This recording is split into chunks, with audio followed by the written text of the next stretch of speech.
ونصلي ونسلم على رسوله الكريم أما بعد فأعوذ بالله من الشيطان الرجيم بسم الله الرحمن الرحيم وظللنا عليكم الغمام وأنزلنا عليكم المن والسلوى صدق الله العظيم۔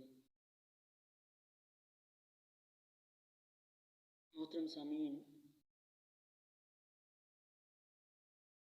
آج ہم آپ کے سامنے بنی اسرائیل پر کیے گئے چند انعامات جو اللہ تعالیٰ نے ان پر کیے ان کا ذکر کریں گے۔ اللہ تعالیٰ ہم سب کو صحیح طرح سمجھنے کی توفیق عطا فرمائے۔ میں نے آپ حضرات کے سامنے قرآن مجید کی ایک آیت سورۃ البقرہ کی وَظَلَّلْنَا عَلَيْكُمُ الْغَمَامَ وَأَنزَلْنَا عَلَيْكُمُ الْمَنَّ وَالسَّلْوَىٰ الی آخر تلاوت فرمائی۔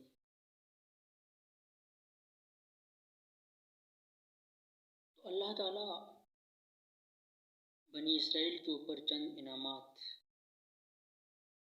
گنوا رہے ہیں کہ اب جب کہ دین اسلام آخری دن آ گیا اور حضرت محمد مصطفیٰ صلی اللہ علیہ وسلم جو کہ آخری نبی ہیں، ختم الرسل ہیں، یہ آپ کو معلوم ہے، کیونکہ آپ کو جو شریعت دی گئی تھی، جو کتاب دی گئی تھی، اس میں صراحتاً یہ مذکور تھا، اور آپ علیہ الصلاۃ والسلام کی تمام نشانیاں آپ جانتے ہیں اور پڑھ چکے ہیں، آپ کو معلوم ہے۔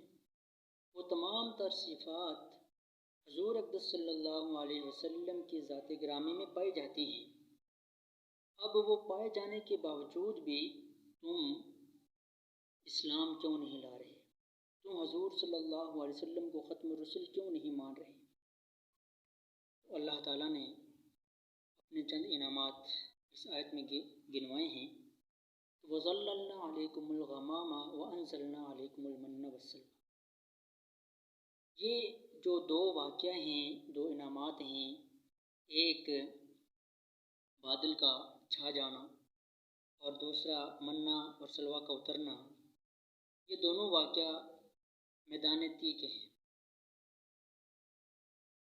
کیونکہ جو بنی اسرائیل ہیں، ان کا دراصل جس ملک میں مسکنت تھی وہ تھا ملک شام، لیکن چونکہ حضرت یوسف علیہ السلام سے لے کر یہ مصر میں آباد ہونا شروع ہو گئے، تو جب مصر سے وہاں کے فرعون سے ان کو خلاصی ملی، تو چونکہ پہلے فرعون کا ہی ڈر پڑا ہوا تھا، جب وہ غرق ہو گیا اور یہ آباد ہو گئے تو اس وقت اللہ تعالیٰ کا حکم ان کو آیا کہ تم ملک شام میں جاؤ، اور ان کا اصل ملک جو ہے وہ ملک شام تھا۔ لیکن جب بنی اسرائیل وہاں سے چلے گئے تو پھر پیچھے دوسری قوم نے، قوم عمالقہ کہا جاتا ہے، کہ انہوں نے اس ملک پر قبضہ اور تسلط جما لیا۔ اب موسیٰ علیہ السلام کو حکم ہوا کہ بنی اسرائیل کو لے کر جاؤ اور ان سے جہاد کرو، جنگ کرو اور اپنا ملک چھڑوا لو۔ تو یہ حضرت موسیٰ علیہ السلام کے ساتھ تیار ہو گئے کہ ہم تیار ہیں، ہم آپ کے ساتھ جا کر جہاد کریں گے۔ لیکن جب یہ چلے تو چلتے ہوئے جب ان کے ملک کے قریب پہنچے تو ان کو قوم عمالقہ کا علم ہوا کہ وہ بہت زوراور قوم ہے اور طاقتور ہے، ہم ان کے ساتھ لڑائی نہیں کر سکیں گے۔ تو انہوں نے انکار کر دیا کہ ہم آپ کے ساتھ جہاد نہیں کریں گے، آپ جائیں اور آپ کا خدا جا کے ان سے لڑتے رہیں اور جہاد کرتے رہیں اور اپنا ملک چھوڑیں۔ چنانچہ اللہ تعالیٰ نے اس نافرمانی کی وجہ سے ان کو یہ سزا دی کہ یہ 40 سال مقام تیہ میں، میدان تیہ میں پڑے رہے۔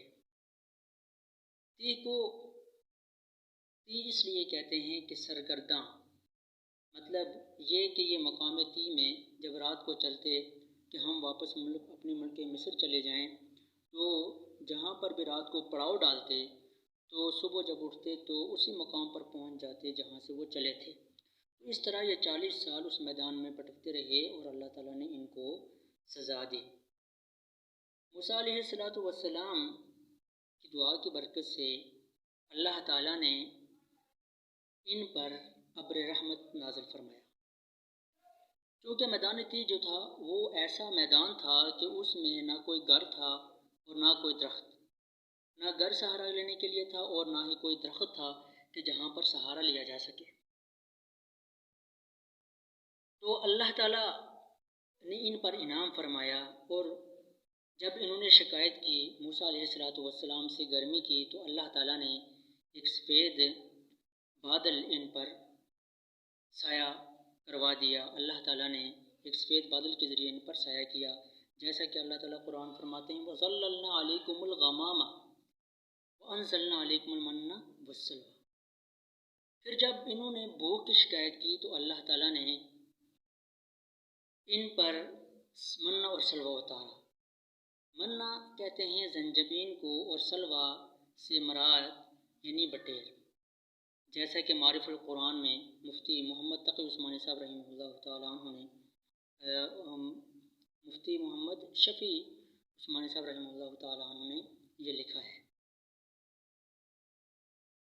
کہ زنجبین میں ایک درختوں کے اوپر پڑ جاتی تھی، یہ اللہ کی طرف سے تھا، اور یہ تھا کہ وہ بہت زیادہ ہوتی تھی، تو اس لیے اس کو اللہ تعالیٰ کی طرف سے برکت والا کہا گیا۔